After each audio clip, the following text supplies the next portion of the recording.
بسم اللہ الرحمن الرحیم۔ السلام علیکم۔ بچپن سے یہ سنتے آئے تھے کہ اپنا معاملہ اللہ تعالیٰ کے سپرد کر دو۔ کئی دفعہ کیا لیکن اطمینان، سکون اور چین پھر بھی نہیں ملتا تھا۔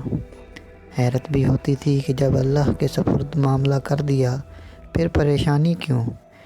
ایک دن حضرت سلطان باہو رحمۃ اللہ علیہ کا ملفوظہ نظر سے گزرا کہ جب معاملہ اللہ کے سپرد کرو تو معاملہ اور اللہ کے درمیان سے خود نکل جایا کرو۔ ایسا لگا کہ گویا آنکھوں اور دل پر سے پردہ ہٹ گیا ہو۔ میں معاملہ تو سپرد کرتا تھا لیکن خود بیچ میں ہی رہتا تھا۔ یہ ہو جائے گا، وہ ہو جائے گا، ایسا نہ ہو جائے، ویسا نہ ہو جائے۔ عمل بھی کرنا ہے اور اسباب بھی اختیار کرنے ہیں، لیکن معاملے کا نتیجہ اللہ تعالیٰ کے سپرد کر دینا ہے۔ یہی سپردگی اور معاملہ فہمی اور پھر اس پر راضی ہو جانا ہے۔ دوستو، امید کرتا ہوں آج کی ویڈیو آپ کو پسند آئی ہوگی۔ اسے اپنے دوستوں کے ساتھ شیئر کریں، ویڈیو کو لائک کر دیں، چینل کو سبسکرائب کر دیں تاکہ نئی آنے والی ویڈیو آپ تک پہنچ سکیں۔ اللہ آپ کا حامی و ناصر۔